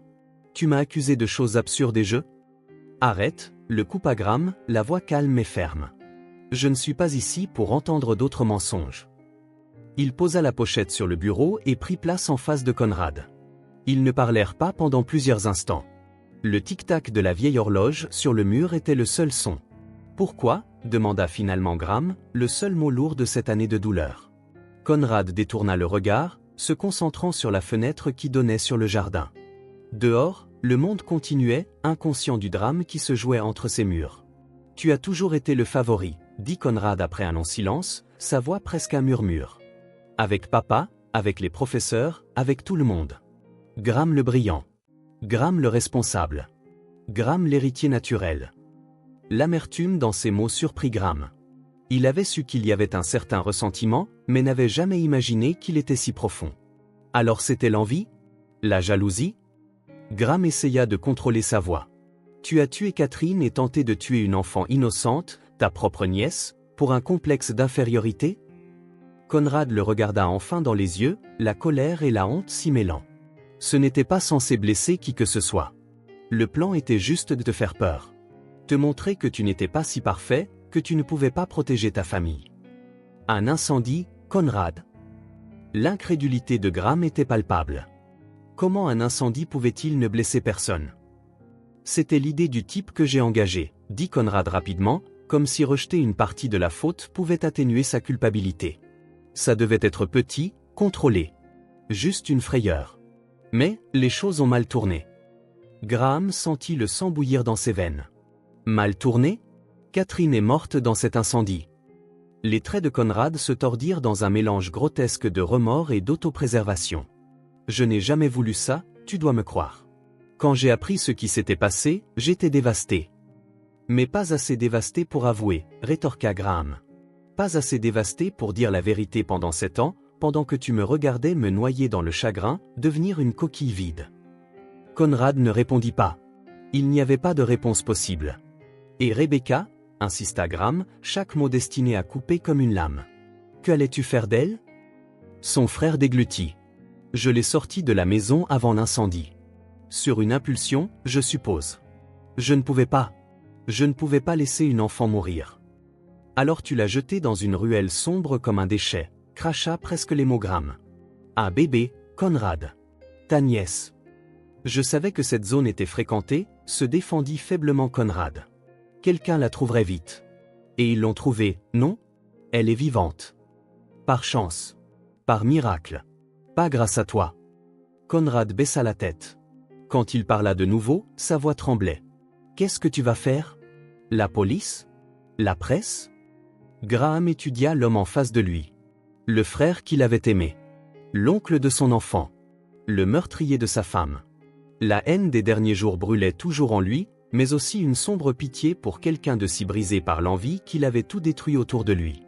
Je ne cherche pas la vengeance, dit Graham, se surprenant lui-même par le calme de sa voix. Je suis venu parce que tu dois savoir. On avait déclaré ma fille morte, mais je l'ai retrouvée. Et maintenant, tu vas assumer ce que tu as fait. Qu'est-ce que ça veut dire? Graham ouvrit la pochette et en sortit quelques feuilles de papier. C'est un accord d'aveu et de renonciation. Tu vas admettre par écrit ce que tu as fait. Pas à la police, pas encore. Mais à moi. Et tu vas renoncer à toutes tes parts dans l'entreprise et à toute prétention sur le patrimoine familial. Conrad fixa les documents, partagés entre le choc et le soulagement. C'est tout? Non, continua Graham. Tu vas aussi t'éloigner. Complètement. De l'entreprise, de la famille, de moi. De Rebecca, surtout. Tu me bannis, constata platement Conrad. Je te donne une chance que tu ne mérites pas, répliqua Graham. Une chance que Catherine n'a jamais eue. Conrad prit les papiers, les mains tremblantes. Et si je refuse? Graham se pencha en avant. Alors je vais voir la police avec toutes les preuves que j'ai. J'irai voir la presse, les clients de notre entreprise, tous ceux que nous connaissons. Je ne détruirai pas seulement toi, mais aussi l'avenir de tes filles. Je suis prêt à traîner le nom Whitmore dans la boue s'il le faut. Le lourd silence qui suivit montra clairement que Conrad savait que ce n'était pas du bluff. Il connaissait assez bien son frère pour reconnaître la détermination de Graham. « J'ai besoin de réfléchir », dit finalement Conrad. « Non, dit Graham en se levant.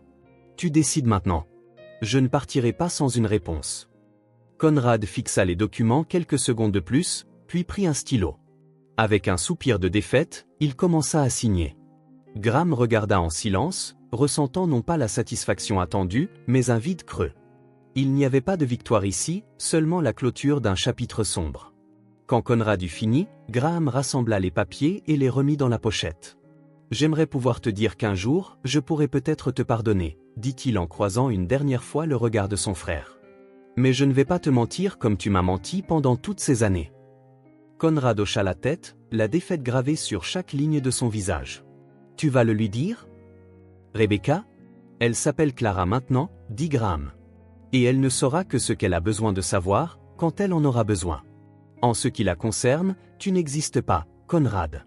En vérité, tu n'as jamais existé. » Sans attendre de réponse, Graham se tourna et se dirigea vers la porte. Avant de partir, il s'arrêta un instant. « Tu sais ce qui est ironique, dit-il sans se retourner. Tout ça pour le pouvoir, l'argent, le statut. Mais au final, la seule chose qui compte vraiment, c'est quelque chose que tu n'as jamais valorisé, la famille. » Il partit sans attendre de réponse, fermant doucement la porte derrière lui. En traversant le salon, il vit Jennifer debout près de l'escalier, le visage un masque d'inquiétude et de curiosité. Graham secoua simplement légèrement la tête, un geste qui signifiait tout et rien, et continua son chemin. Dehors, l'air frais de l'après-midi semblait plus léger, plus pur. Graham prit une profonde inspiration, sentant comme si un poids énorme avait été levé de ses épaules. Il n'avait pas vraiment besoin des aveux de Conrad, plus maintenant. La vérité était déjà dans les yeux de Clara, dans le violon dont elle jouait, dans la mélodie qui ne pouvait venir que de son père. La vérité était dans la vie qu'il avait maintenant une chance de reconstruire. Astérisque, astérisque, astérisque. Les semaines suivant la confrontation de Graham avec Conrad furent remplies de réunions discrètes dans des bureaux calmes. Graham agissait avec la même précision et efficacité qu'il montrait dans le monde des affaires, mais cette fois, dans un but purement personnel. « Je veux que tout soit juridiquement irréprochable, mais aussi privé que possible », expliqua-t-il à maître Elena Winters, l'avocate de confiance qui n'avait aucune idée de l'ampleur de ce qu'elle entendait. Reconnaissance de paternité, droits parentaux partagés, un changement de nom éventuel, mais sans aucune exposition publique. L'avocate hocha la tête, prenant des notes. « Nous pouvons gérer cela administrativement, discrètement, comme demandé. La mère actuelle de l'enfant est-elle d'accord? » « Oui, » répondit Graham. « Amelia a déjà signé les premiers documents. » Il ne dit rien de l'incendie, de Conrad, ou des 7 années manquantes. Pour le monde extérieur, ce serait juste un père reconnaissant enfin une fille née hors mariage. Assez courant pour ne pas attirer l'attention, assez douloureux pour décourager les questions.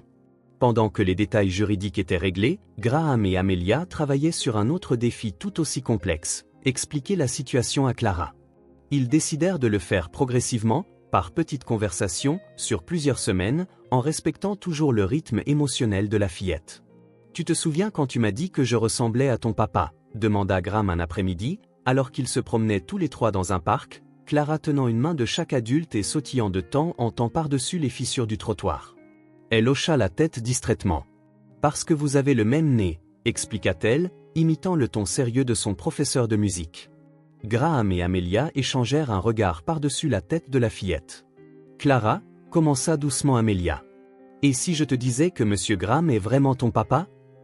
La fillette arrêta de sautiller et leva les yeux, d'abord vers Amelia, puis vers Graham, la confusion sur son petit visage. « Mais tu as dit que mon papa était parti avant ma naissance. »« Parfois, les adultes font des erreurs, » dit Amelia en s'agenouillant à la hauteur des yeux de Clara. « Parfois, on ne connaît pas toute la vérité. » Graham ne savait pas pour toi, chérie. Il ne savait pas qu'il avait une fille merveilleuse. Mais maintenant, je le sais, ajouta Graham, s'agenouillant aussi. Et je suis très heureux de t'avoir trouvé. Clara resta silencieuse un long moment, traitant l'information comme le font les enfants, directement et honnêtement. Alors, tu es vraiment mon papa? Pas juste l'ami de maman? Oui, confirma Graham, sentant l'émotion lui serrer la gorge. Je suis ton papa. Clara l'étudia de ses grands yeux brillants, si semblables à ceux de Catherine. C'est pour ça que tu m'achètes toujours des glaces? Graham ne put s'empêcher de sourire. Ça, et parce que tu es une fille très spéciale. D'autres questions viendraient dans les jours et les semaines suivantes, chacune plus complexe. Pourquoi ne savait-il pas pour elle? Pourquoi maman ne le lui avait pas dit? Était-il marié?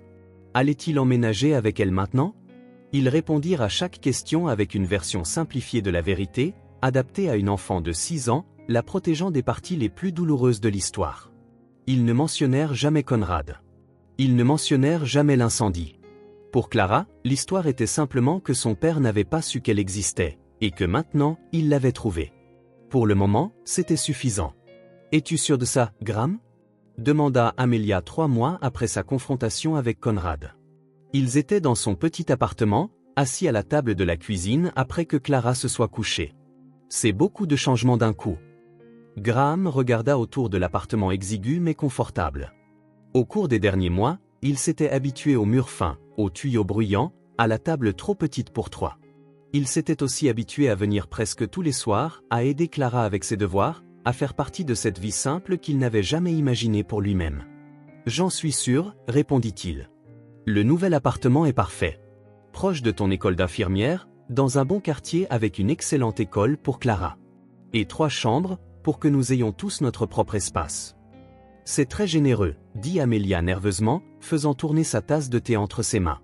Mais je ne veux pas que Clara grandisse en pensant qu'elle peut tout avoir juste parce que son père est riche. Graham sourit. C'était l'une des choses qu'il admirait le plus chez Amelia, sa détermination à élever Clara avec des valeurs solides, malgré les difficultés financières. Il ne s'agit pas de la gâter, expliqua-t-il. Il s'agit de lui donner des opportunités. L'école Westridge a un excellent programme de musique. Imagine ce que Clara pourrait y apprendre. Amelia n'avait pas besoin d'imaginer. Elle avait déjà fait des recherches sur cette école dès que Graham l'avait mentionné. Le programme, les installations, la qualité de l'éducation qu'elle n'aurait jamais pu lui offrir seule. D'accord, accepta-t-elle finalement. Mais je continuerai à travailler et à contribuer aux dépenses. Et Clara devra garder ses responsabilités, ses tâches ménagères, ses limites. Je n'attendrai rien de moins de toi, dit Graham avec un sourire. 3 semaines plus tard, ils aidaient Clara à emballer ses affaires dans des cartons. Il n'y en avait pas beaucoup, des vêtements, des livres, quelques jouets, et bien sûr, son précieux violon. La fillette était excitée par le déménagement, bavardant sans arrêt de sa nouvelle chambre et de sa nouvelle école. « Je vais me faire plein d'amis », déclara-t-elle en rangeant soigneusement ses livres dans une boîte. « Et je vais étudier très dur pour être la meilleure élève. » J'en suis sûr, dit Graham en la regardant avec un mélange de fierté et d'amour qui l'étonnait encore par son intensité. Le lendemain, un petit camion transporta leurs affaires vers le nouvel appartement. Il n'était pas extravagant selon les standards de Graham, il aurait pu acheter un manoir s'il l'avait voulu, mais il était spacieux, lumineux et moderne. Un début parfait pour cette nouvelle phase. Clara courut de pièce en pièce, ravie par l'espace. Quand elle arriva dans la chambre qui serait la sienne, elle s'arrêta sur le seuil, bouche bée. Graham et Amelia l'avaient décorée ensemble, des murs jaune pâle, des rideaux à fleurs, un nouveau lit avec une couette bleue et un bureau en bois clair où elle pourrait étudier. Mais ce qui attira vraiment l'attention de la fillette, c'était l'objet dans le coin, un violon neuf, à sa taille, reposant sur un élégant support. « Et il est pour moi ?» demanda-t-elle, presque à bout de souffle. « Bien sûr, répondit Graham. Je sais que tu aimes ton violon actuel, mais ton nouveau professeur a dit que celui-ci serait plus adapté pour tes leçons. » Clara s'approcha de l'instrument comme s'il était sacré, le touchant doucement du bout des doigts. « Je peux en jouer maintenant ? » « Il faut d'abord finir de déballer, » dit Amelia avec un sourire. « Ensuite, tu pourras jouer autant que tu veux. » Ce soir-là, après que tout fut à sa place, Clara prit le nouveau violon et le positionna sur son épaule avec l'assurance de quelqu'un qui faisait cela depuis des années. Elle ferma les yeux un instant, comme elle le faisait toujours avant de commencer, puis joua la première note de la berceuse. La mélodie flotta dans l'appartement, emplissant chaque recoin de ses notes douces et nostalgiques. Graham et Amelia se tenaient sur le seuil de la porte, les larmes aux yeux, pour des raisons différentes mais tout aussi profondes. Quand Clara eut fini, elle les regarda avec un sourire radieux. « Il sonne tellement mieux sur ce violon. » « Il sonnait parfaitement, » dit Graham, la voix mal assurée. Clara posa l'instrument et courut l'étreindre, puis étendit son bras pour inclure Amelia aussi. Les trois restèrent ainsi un long moment, une famille improvisée, liée par des circonstances extraordinaires et un amour qui avait survécu à l'inimaginable. Astérisque, astérisque, astérisque. Le premier jour d'école à Westridge arriva rapidement. Clara était à la fois nerveuse et excitée, vêtue de son nouvel uniforme, jupe plissée bleue et blanche, chemisier blanc et blazer avec l'emblème de l'école. Ses cheveux étaient tressés proprement par Amelia, qui avait maîtrisé cette compétence au fil des ans. « Et si les autres enfants ne m'aiment pas ?» demanda Clara alors que Graham conduisait vers l'école. « Ils vont t'adorer », la rassura Amelia depuis la banquette arrière, assise à côté de sa fille. « Sois juste toi-même. »« Et si je n'arrive pas à suivre en classe ? La maîtresse a dit qu'ils font déjà les multiplications à 2 chiffres. On t'aidera pour tout ce dont tu as besoin, promit Graham en la regardant dans le rétroviseur. Et n'oublie pas, j'utilise encore une calculatrice parfois. Cela arracha un petit rire à Clara, détendant un peu sa tension. L'école était impressionnante, avec des bâtiments en briques rouges et une grande cour où les enfants de tous âges se rassemblaient avant les cours. Clara serra plus fort les mains de Graham et d'Amelia en sortant de la voiture. La coordinatrice pédagogique les accueillit à l'entrée, une femme d'âge moyen au sourire aimable. « Vous devez être Clara. Nous sommes ravis de vous accueillir parmi nous. Monsieur Daniels, votre professeur de musique, est impatient de vous entendre jouer du violon. » Les yeux de Clara s'écarquillèrent. « Il sait déjà que je joue ? » « Certainement, » dit la coordinatrice. « Votre père nous a parlé de votre talent lors de votre inscription. » Clara regarda Graham avec surprise et gratitude, une expression qu'il chérirait pour toujours. L'heure au revoir fut bref, aucun d'eux ne voulant le faire traîner. Clara ajusta son sac à dos, prit une profonde inspiration et suivit la coordinatrice dans le bâtiment principal, ne se retournant qu'une seule fois pour leur faire un signe de la main. Graham et Amelia restèrent côte à côte, regardant jusqu'à ce que la petite silhouette disparaisse par la porte. « Elle ira bien, » dit Amelia, principalement pour elle-même. « Elle ira bien, » acquiesça Graham. « Clara est forte. Comme sa mère. » Amelia sourit, acceptant le compliment sans gêne. Au cours des derniers mois, ils avaient développé un nouveau type de relation, pas exactement de l'amitié, pas exactement un partenariat, mais quelque chose d'unique, construit sur leur amour partagé pour Clara et le respect mutuel qui grandissait de jour en jour. En rentrant à la maison, l'appartement semblait étrangement calme sans l'énergie vibrante de Clara. Graham était censé aller au bureau, et Amelia avait des cours d'infirmière l'après-midi, mais tous deux hésitaient à reprendre leur routine normale. « Un café avant de partir ?» suggéra Graham. Amelia accepta, et ils s'assirent à la table de la cuisine dans un silence confortable. « Tu sais, » dit Graham après quelques instants, « je ne t'ai jamais vraiment remercié. » « Pourquoi ? » ?»« Pour t'être occupé d'elle pendant toutes ces années. Pour l'avoir aimée comme tu l'as fait. Pour avoir été la mère que Catherine n'a jamais pu être. » Les yeux d'Amelia s'emplirent de larmes. « Tu n'as pas à me remercier pour ça. Clara, elle est ma vie. Elle l'a toujours été. » « Je sais, » répondit doucement Graham. « Et c'est pourquoi je n'essaierai jamais de changer ça. Jamais d'essayer de prendre ta place. Je veux juste faire partie de sa vie aussi. La vôtre ?» Amelia hocha la tête, comprenant ce qu'il laissait sous-entendre, que cette nouvelle famille, ce nouvel arrangement, fonctionnait parce qu'ils voulaient tous qu'il fonctionne. Parce que l'amour pour Clara l'emportait sur toute fierté ou ressentiment. Quand Clara rentra de l'école cet après-midi-là, débordant d'histoires sur sa nouvelle maîtresse, ses nouveaux amis et les cours de musique qui commençaient la semaine suivante, Graham et Amelia écoutèrent avec un intérêt sincère, échangeant des regards de contentement par-dessus la tête de la fillette. Ce soir-là, Clara joua de nouveau la berceuse sur son nouveau violon, la mélodie emplissant chaque coin de l'appartement de sa douceur nostalgique. « Cette chanson, » dit-elle pensivement après avoir terminé. « Elle est spéciale, n'est-ce pas ? Ce n'est pas n'importe quelle chanson. » « Non, » répondit Graham en s'asseyant à côté d'elle sur le canapé. « Je l'ai composée pour toi. Avant ta naissance. » Clara réfléchit à cela un moment. « Alors, même quand tu ne savais pas où j'étais, j'avais quand même un morceau de toi avec moi ?» La simplicité et la profondeur de cette observation laissèrent Graham sans voix. Il se contenta de serrer sa fille dans ses bras, sentant la chaleur de son petit corps, les battements de son cœur, la réalité solide de son existence qui lui semblait toujours un miracle. Amelia les rejoignit sur le canapé, complétant le cercle parfait. La vie de Clara ne faisait que commencer, maintenant, avec des opportunités, la sécurité et l'amour de deux parents qui feraient tout pour la protéger. Et enfin, après si longtemps, la vie de Graham commençait aussi. Astérisque astérisque astérisque. Le réveil sonna à 6h30, comme chaque matin. Graham ouvrit les yeux, regarda le plafond familier de sa chambre et sourit. Par la fenêtre légèrement ouverte, le soleil commençait à se lever, promettant une journée claire et agréable. Il se leva avec une énergie qu'il n'aurait jamais cru retrouver après tant d'années à vivre comme l'ombre de lui-même. Le reflet dans le miroir de la salle de bain montrait un homme différent. Les rides d'inquiétude étaient toujours là, mais ses yeux avaient retrouvé leur éclat et son expression portait un calme qu'il avait cru impossible autrefois. Dans la cuisine, il prépara du café et le déjeuner de Clara avec le soin de quelqu'un qui apprend encore. Sandwich d'Inde fromage sans croûte, elle aimait comme ça, tranche de pomme, pour ne pas blesser sa nouvelle dent qui poussait, jus d'orange dans le thermos violet, jamais le bleu, maudit selon la logique hilarante de Clara, et une petite surprise, une note dessinée à la main qu'il savait lui ferait sourire. À cette heure, il frappa doucement à la porte de sa chambre. Debout, marmotte, taquina-t-il, utilisant le surnom que Clara trouvait amusant. Un grognement étouffé sortit de sous la couette. Graham sourit. Les matins étaient toujours une petite bataille.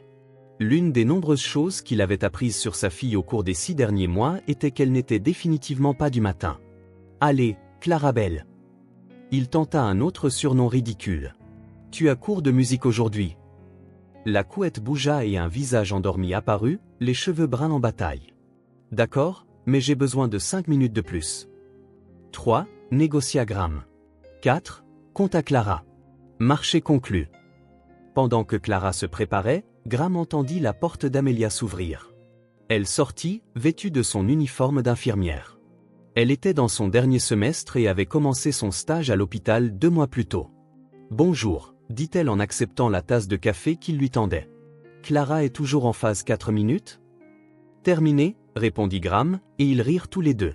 C'était l'un de ces petits moments de complicité devenus courants, un langage tacite entre deux personnes qui, par les circonstances et l'amour pour un enfant, avaient créé un lien unique. Ton service se termine à 16h aujourd'hui? Demanda Graham. Oui, dit Amelia en grignotant un toast. Je peux aller chercher Clara à son cours de violon si tu as cette réunion avec les investisseurs. Graham secoua la tête. Je l'ai annulé. Victor peut s'en charger. Amelia haussa les sourcils, pas encore tout à fait habituée à cette nouvelle version de Graham Whitmore, l'homme qui déléguait les responsabilités et réorganisait son empire financier autour des événements scolaires et des leçons de musique. Tu es sûr? Je pensais que c'était important. Pas plus important que d'entendre Clara jouer pour la première fois en récital, dit-il simplement. Amelia sourit, un de ces sourires qui étaient rares autrefois mais qui apparaissaient maintenant plus souvent. Elle est nerveuse.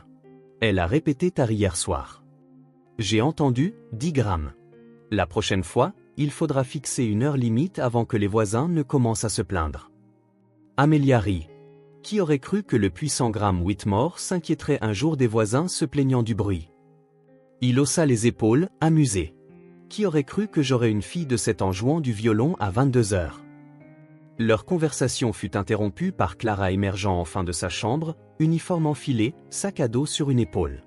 Ses cheveux, maintenant en une simple tresse, avaient encore quelques mèches rebelles qu'Amelia commença aussitôt à rentrer. « Bonjour princesse », dit Graham en lui tendant un verre de jus. « Je ne suis pas une princesse », protesta Clara en levant les yeux au ciel en parfaite synchronisation avec son sourire. « Je suis une musicienne. » « Une musicienne qui a besoin de petit déjeuner pour avoir de l'énergie, » interrompit Amelia en plaçant une assiette d'œufs brouillés devant elle. Pendant que Clara mangeait, bavardant avec excitation de la pièce qu'elle allait jouer plus tard, Graham observait la scène avec un sentiment de plénitude qu'il avait cru impossible.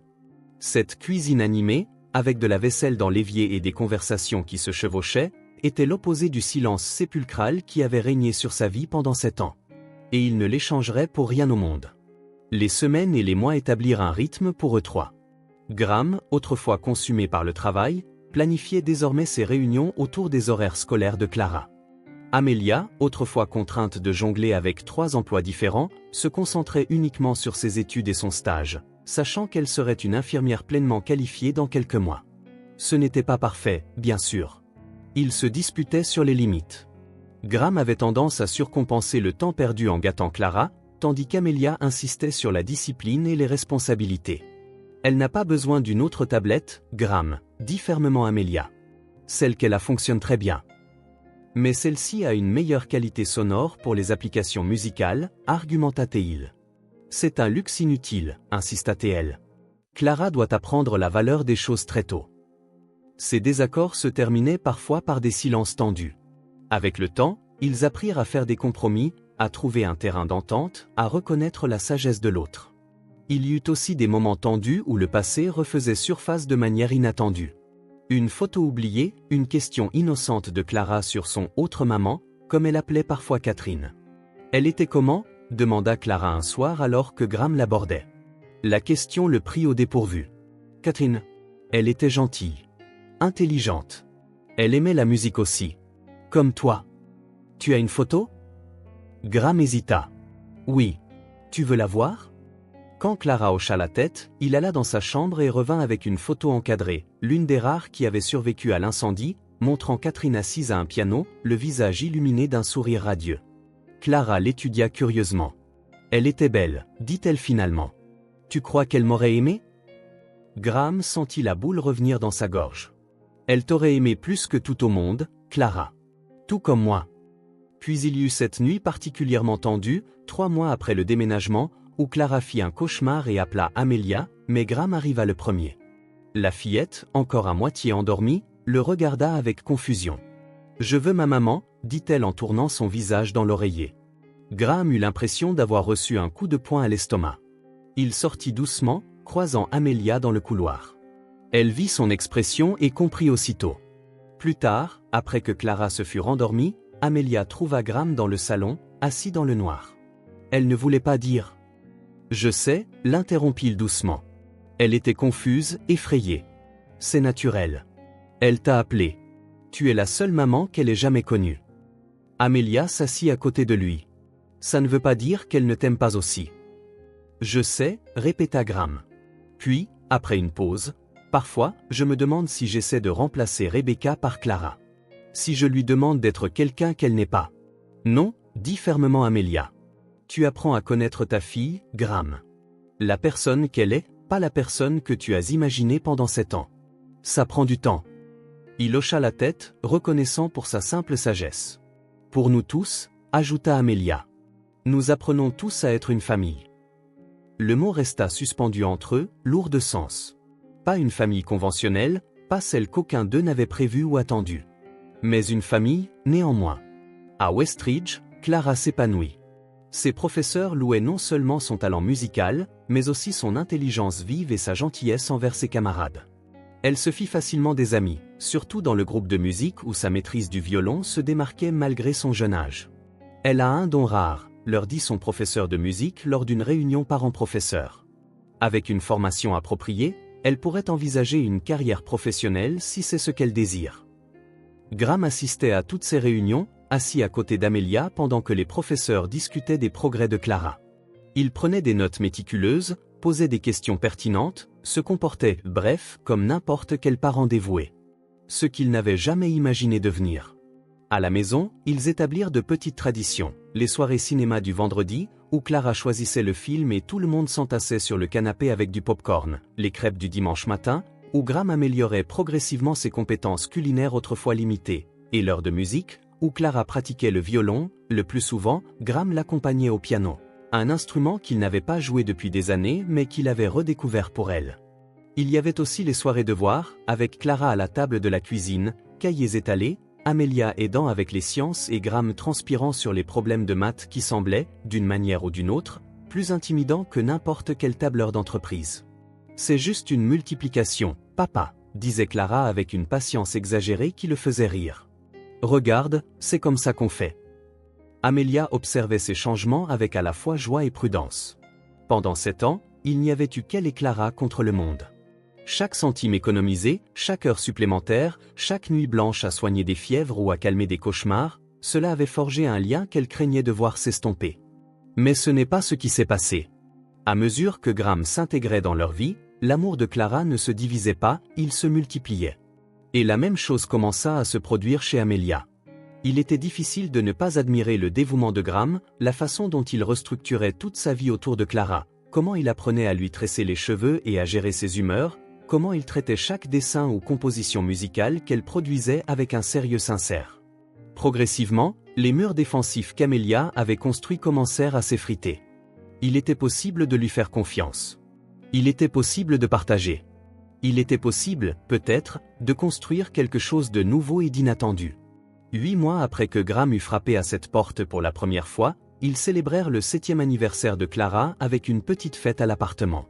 Juste quelques amis de l'école, quelques nouveaux jouets et un gâteau que Graham et Amelia avaient préparé ensemble la veille, riant de ses tentatives maladroites de glaçage.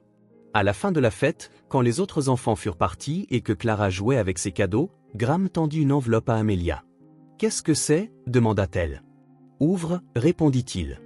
À l'intérieur se trouvaient les documents pour une maison. Pas un appartement, mais une vraie maison, avec un jardin, situé dans un quartier calme à 10 minutes de l'école de Clara et à 15 minutes de l'hôpital où Amelia travaillait maintenant. Graham commença-t-elle, ne sachant quoi dire. « Ce n'est pas un cadeau, dit-il rapidement, connaissant sa fierté. C'est un investissement. Pour nous trois. Un endroit où Clara pourra grandir, où tu pourras finir tes études sans t'inquiéter, où je pourrai être proche de vous deux. » C'est beaucoup, dit Amelia en parcourant les documents. Je ne peux pas. Nous pourrons régler les détails financiers plus tard, l'interrompit Graham. Pour l'instant, demande-toi juste si tu aimerais vivre là-bas. Avec Clara. Avec moi. Une question tacite flottait dans l'air, qu'aucun des deux n'était tout à fait prêt à formuler en mots. Mais le regard qu'ils échangèrent contenait des possibilités qui avaient semblé inimaginables quelques mois plus tôt. J'y réfléchirai, promit Amelia. 3 semaines plus tard, ils emménageaient dans la nouvelle maison. Astérisque astérisque astérisque. Un dimanche de printemps particulièrement beau, près d'un an après leur première rencontre dans le parc, ils décidèrent tous les trois d'aller pique-niquer. Clara insista pour apporter son violon, comme elle le faisait toujours lors des sorties. On ne sait jamais quand l'inspiration peut frapper, dit-elle avec un sérieux comique, imitant les mots de son professeur de musique. Le parc était rempli de familles profitant du beau temps. Ils choisirent un endroit sous un grand arbre, étendirent une couverture à carreaux sur l'herbe et sortirent la nourriture qu'ils avaient apportée, sandwichs, fruits et biscuits faits maison que Clara avait aidé à préparer. « C'est le meilleur dimanche de tous les temps », déclara Clara après avoir dévoré son 2e sandwich. « Pourquoi » demanda Amelia en rentrant une mèche de cheveux rebelles dans la tresse de sa fille. Clara haussa les épaules. « Parce qu'on est tous ensemble, et qu'il fait beau, et que j'ai mon violon. » La simplicité de sa réponse fit sourire les adultes. Pour Clara, le bonheur était simple, être avec les gens qu'elle aimait, faire ce qu'elle aimait, sentir le soleil sur son visage.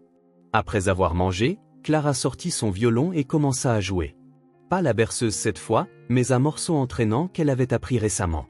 Ses doigts dansaient avec assurance sur les cordes, son visage un masque de concentration qui se brisait parfois en un sourire lorsqu'elle réussissait un passage difficile.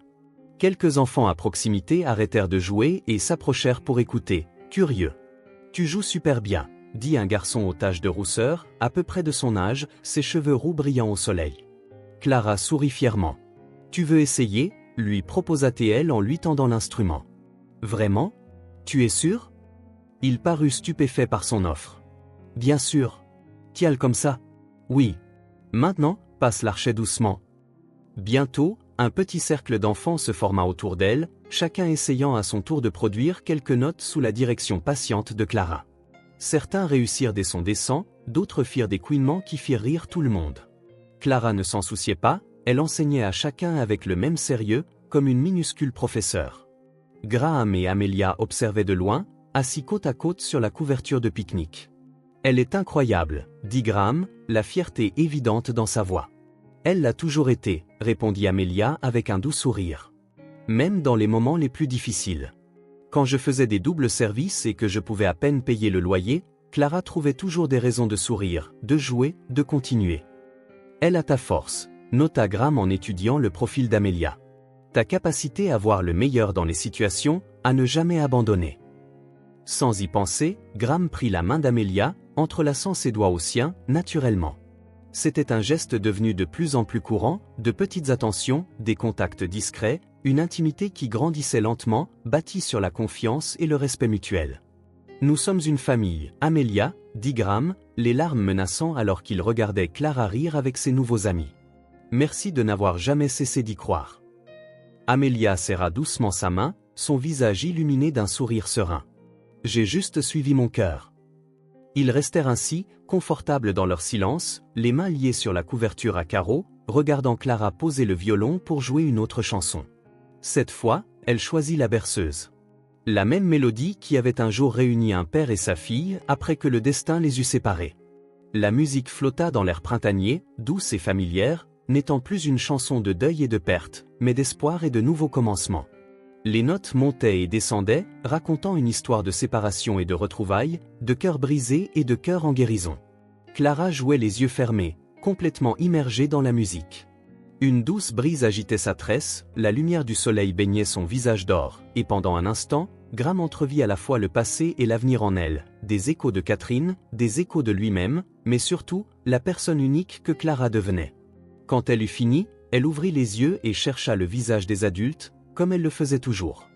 Graham et Amelia applaudirent, tout comme les autres enfants. Clara fit une petite révérence théâtrale, puis courut vers eux, laissant le violon soigneusement appuyé contre son étui. « Vous avez aimé » demanda-t-elle en s'affalant sur la couverture entre eux. « C'était charmant » dit Amelia en se penchant pour embrasser le sommet de sa tête. « Parfait » ajouta Graham. Clara rayonna, satisfaite. Puis elle se releva d'un bond au son d'un de ses nouveaux amis l'appelant pour jouer.